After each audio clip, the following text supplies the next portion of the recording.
Quem foi Carl Sagan? Because the cosmos is also within us. We're made of star stuff. We are a way for the cosmos to know itself. Carl Sagan é sem dúvidas o maior divulgador científico da história. Carl Sagan se tornou um astro da ciência ao falar dos astros na TV. Carl Sagan nasceu e passou a maior parte da sua infância em um modesto apartamento no Brooklyn. Durante a vida, Sagan foi atormentado por sua própria personalidade contraditória. Sagan era cético ao mesmo tempo em que parecia o mais louco sonhador. Sagan era totalmente racional ao lidar com os mistérios da escuridão do universo, mas beirava a irracionalidade quando precisava lidar com sua própria escuridão. Sagan herdou essa personalidade contraditória dos pais. A mãe de Sagan se chamava Rachel, filha de judeus do Império Austro-Húngaro que fugiram para os Estados Unidos depois do avô materno de Sagan matar um antissemita com as próprias mãos. Durante a infância, a família de Rachel beirou a extrema pobreza. Durante a juventude, a mãe de Rachel morreu e ela acabou sendo abandonada por todos os familiares. Isso fez com que a mãe de Sagan se tornasse uma pessoa fria, cética e com uma racionalidade que às vezes era irracional. Sagan herdou todas essas características da mãe, que embora tivesse uma personalidade difícil, amava o filho mais que tudo. Já o pai de Carl Sagan, Samuel Sagan, era um homem com uma personalidade totalmente diferente de Rachel. Samuel era um homem gentil, um operário da indústria têxtil que, embora não fosse rico, costumava dar comida aos mais necessitados. Carl Sagan herdou do pai a doçura com as palavras, a capacidade de admirar coisas simples, a gentileza e a empatia. Em 1939, os pais de Sagan o levaram para a Feira Mundial de Nova York, uma espécie de feira de exposições futuristas. Nessa feira, Sagan teve o seu primeiro contato com a ciência. O pequenino Sagan ficou maravilhado com as coisas que viu. Se o futuro for mesmo assim, eu vou adorar viver nele, pensou o pequeno Sagan. Foi nessa feira que Carl Sagan conheceu a tecnologia que o tornaria famoso, a televisão. Sagan também assistiu ao principal evento da feira, o enterro de uma cápsula do tempo com mensagens da época que deveria ser descoberta por humanos do ano de 6.939. Anos depois, Carl Sagan fez sua própria cápsula do tempo. O interesse por vida extraterrestre que tornou Sagan famoso começou ainda na infância. Um dos heróis da infância de Sagan foi John Carter, um personagem de história em quadrinhos que conseguia se teletransportar para Marte. Sagan também adorava ler e ouvir as histórias do Superman. A ideia de que poderia existir vida em um outro planeta que orbitava uma outra estrela o fascinava. Mas Sagan mal sabia o que era uma estrela. Quando tinha 5 anos, Sagan perguntou para os amigos, para os vizinhos e para os pais o que afinal eram as estrelas. Os adultos respondiam que eram simplesmente luzes no céu, mas Sagan sabiam que elas eram mais do que isso. A mãe de Sagan o levou para a biblioteca pública para que ele pudesse procurar a resposta num livro de astronomia. Na biblioteca, Sagan pediu para a bibliotecária um livro sobre as estrelas.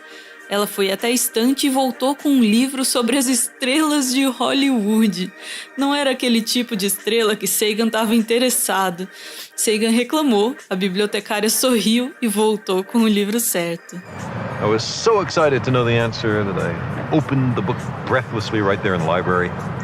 And the book said something astonishing, a very big thought. Stars, it said, were suns, but very far away. The sun was a star, but close up. Foi lendo esse livro que Sagan descobriu que se ele se tornasse um astrônomo, poderia estudar outras estrelas e até outros planetas. Os pais de Sagan não eram cientistas nem tinham muito estudo, mas sempre o encorajaram a fazer perguntas e ir em busca das respostas. Para Sagan, não havia perguntas estúpidas, porque toda pergunta é, no fundo, um clamor para entender o mundo. o maior exemplo eram as crianças, cientistas por natureza. Por isso, Sagan adorava ir até escolas primárias conversar com as crianças. Why is the Earth round? Why isn't it square or any other shape? That's a good question. I like that question. It's a question I've asked myself. Depois de se formar como um adolescente acima da média na escola, Sagan entrou na Universidade de Chicago. Estudou lá entre 1951 e 1960, obtendo lá 2 títulos de bacharel. Um em nada, como ele mesmo dizia, outro em física, além do mestrado e doutorado. Durante a graduação, Sagan fez estágio no laboratório de Hermann Joseph Miller, grande geneticista americano que ganhou o Nobel de Medicina em 1946 por mostrar que raios-x causam mutações genéticas. Foi Miller quem ensinou Sagan que existia uma forte ligação entre as estrelas e a vida na Terra. The evolution of life is driven by mutations. They're caused partly by natural radioactivity and cosmic rays, but they are both generated in the spectacular deaths of massive stars thousands of light years distant. Também foi com Miller que Sagan aprendeu uma de suas maiores lições, a de que alegações extraordinárias existem evidências extraordinárias. Extraordinary claims require extraordinary evidence. For all I know, we may be visited by a different extraterrestrial civilization every second Tuesday. But there's no support for this appealing idea. The extraordinary claims are not supported by extraordinary evidence. Carl Sagan era muito bom com cálculos de ordem de grandeza. Aqueles números tão grandes que é mais fácil representar eles na forma de notação científica. Graças a essa habilidade, durante o doutorado, Sagan foi convidado para participar de um projeto militar secreto do Departamento de Defesa dos Estados Unidos, chamado A-119. Sagan ficou responsável por calcular os efeitos da detonação de uma bomba nuclear na Lua. Felizmente, o projeto não saiu do papel. O problema é que em 1959, Sagan revelou que participou desse projeto em um pedido de bolsa na Universidade de Berkeley. Isso configura um crime gravíssimo de vazamento de informações militares secretas do Departamento de Defesa americano. Para a sorte de Sagan, isso só foi descoberto no final dos anos de 1990, quando Sagan já havia morrido. Mas o risco valeu a pena. Sagan conseguiu a bolsa para trabalhar como pesquisador na Universidade de Berkeley. Em 1961, como fruto de seu trabalho em Berkeley, Sagan publicou seu primeiro de muitos estudos de grande impacto, um artigo sobre Vênus na prestigiada revista Science. O artigo fez tanto sucesso que Sagan foi convidado para ser um pesquisador na Universidade de Harvard. Sagan aceitou o convite, mas com uma condição: que além de pesquisador, ele também fosse contratado como professor adjunto. É que a paixão de Sagan pela ciência era tanta que transbordava. Sagan não se contentava apenas em saber, ele também queria compartilhar conhecimento. Sagan era visto como um excelente professor. Não era uma simples aula de astronomia planetária. Sagan fazia conexões com biologia, química, história, artes e política. Tudo isso de maneira divertida e poética ao mesmo tempo. Durante as aulas, Sagan fazia questão de destacar o papel importante de minorias políticas, como negros e mulheres, no desenvolvimento da ciência. Sagan incentivava eles a ocupar todos os espaços da sociedade. Mas na prática, Sagan não aplicava o que ele mesmo defendia.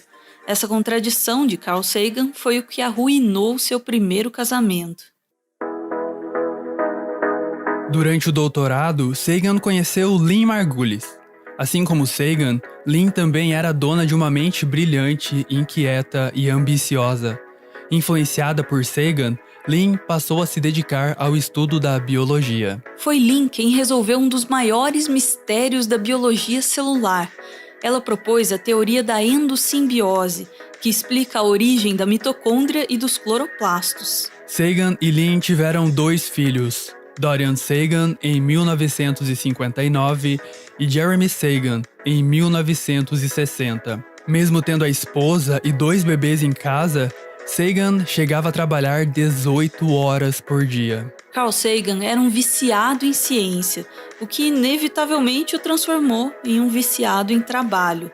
Sagan chegava a publicar 24 artigos científicos por ano, uma média de um artigo científico publicado a cada 2 semanas. Lynn ficou sobrecarregada. Sagan não ajudava em nada com as tarefas domésticas e jamais trocou uma fralda dos filhos. A ausência de Carl Sagan como pai e marido fez com que Lynn pedisse o divórcio. Lynn e Sagan se separaram em 1964.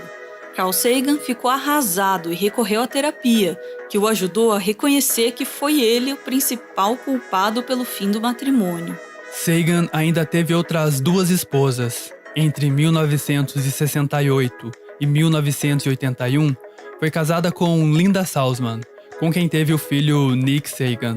Nick Sagan é um escritor famoso, conhecido principalmente por escrever alguns dos episódios de Star Trek. A terceira e última esposa de Sagan foi Annie Druyan, com quem teve 2 filhos, Sasha Sagan e Samuel Sagan. Annie foi a única a aceitar por completo a personalidade difícil do workaholic Sagan. O livro mais vendido de Carl Sagan tem uma dedicatória a ela. Diante da vastidão do tempo e da imensidão do universo, para mim é um imenso prazer compartilhar um mesmo planeta e uma mesma época com Annie. Em 1967, Sagan publicou um de seus artigos mais influentes, sugerindo a possibilidade de existir vida nas nuvens de Vênus, uma hipótese que até hoje é testada. Sagan não acreditava em alienígenas verdinhos visitando a Terra, mas acreditava que deveria haver vida em algum lugar do universo. The universe is a pretty big place. It's bigger than anything anyone has ever dreamed of before. So if it's just us, seems like an awful waste of space. Por esse motivo, Sagan era visto com desdém por alguns de seus colegas. A exobiologia, principal foco dos estudos de Sagan, era alvo de muitas críticas. Se não há indícios de vida fora da Terra, então a exobiologia é uma ciência sobre nada, diziam alguns de seus colegas. Essa reputação da ciência feita por Sagan fez com que ele não fosse aceito como professor titular em Harvard. Sagan ficou bem chateado. Resolveu sair de Harvard e foi contratado pela Universidade Cornell em 1968. Além de pesquisador e professor, Sagan também foi conselheiro e consultor de vários projetos importantes da NASA. Sagan chefiou os projetos Mariner e Vikings, que enviaram sondas para Vênus, Marte e Mercúrio. Ele também participou dos projetos Galileu e Voyager, que enviaram sondas para Júpiter, Saturno, Urano, Netuno e Plutão. São as sondas Voyager que carregam a cápsula do tempo idealizada por Sagan, um disco fonográfico com informações sobre a Terra, incluindo sons da natureza e saudações em 55 línguas diferentes. Talvez um dia uma vida extraterrestre inteligente encontre nossa mensagem que vai ficar vagando sem rumo pelo espaço. À medida que Sagan foi ficando famoso, os haters começaram a aparecer. Frequentemente, Sagan recebia cartas com insultos e até ameaças de morte, vindas de fanáticos religiosos, astrólogos e ufólogos. Sagan nunca se intimidou e nunca fugiu das polêmicas. Ou melhor, quase nunca. Sagan era um grande defensor e consumidor de maconha. Em 1971, ele escreveu um capítulo de um livro do psicólogo de Harvard David Grinspoon, contando sobre suas experiências e sensações ao fumar maconha. Para não ser reconhecido, Sagan usou o pseudônimo de Mr. X. Nesse livro, Sagan conta como a maconha amplificava suas experiências sensoriais.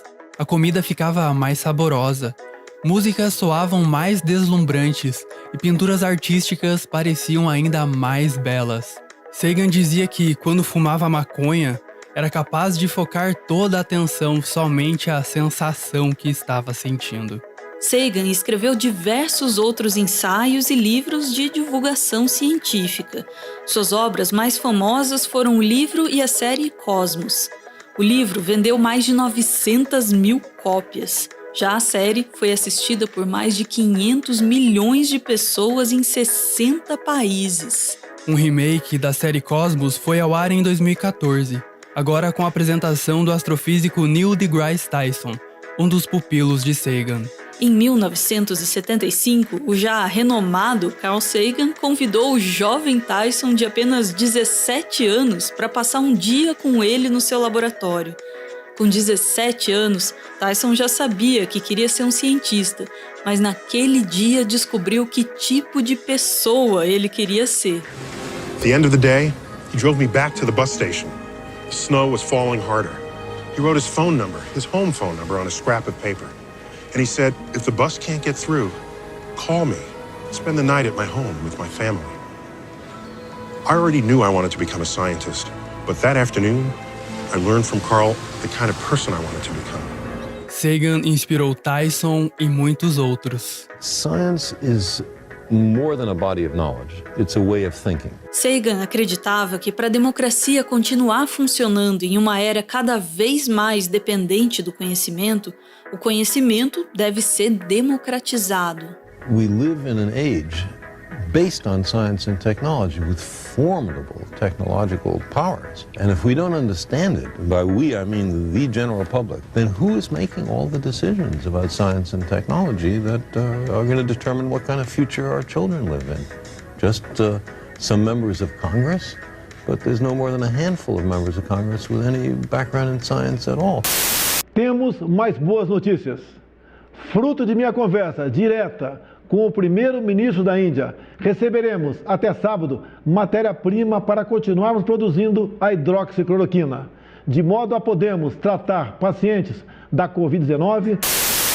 Por várias vezes, Sagan entrou em conflito com políticos americanos.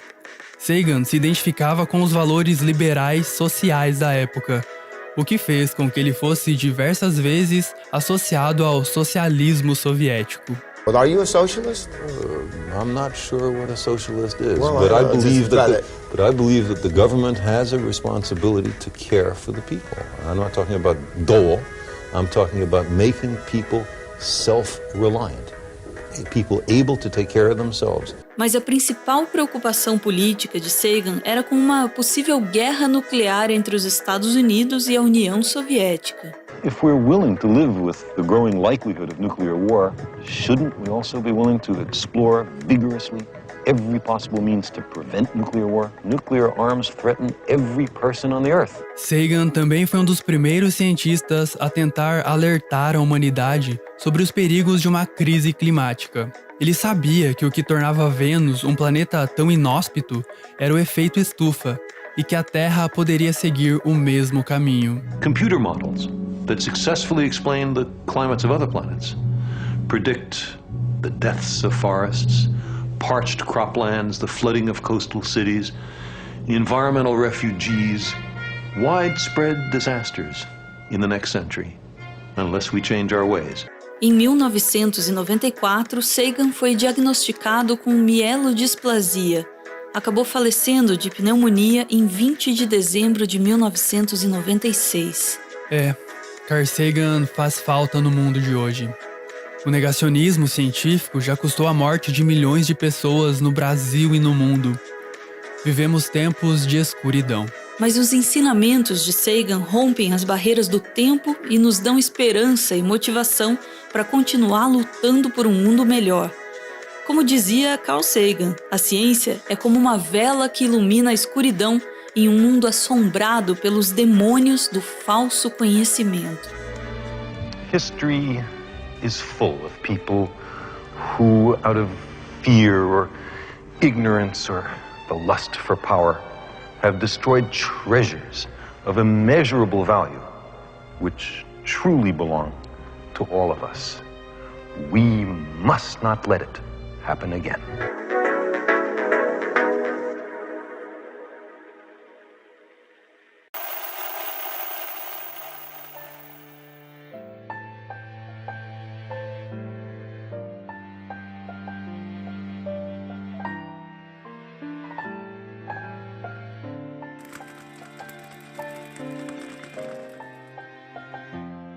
Muito obrigado por ver esse vídeo até o final. O Meteoro é mantido graças a uma campanha de financiamento coletivo. Quem participa aparece aqui no finalzinho para receber o nosso agradecimento e, claro, para homenagear quem ama.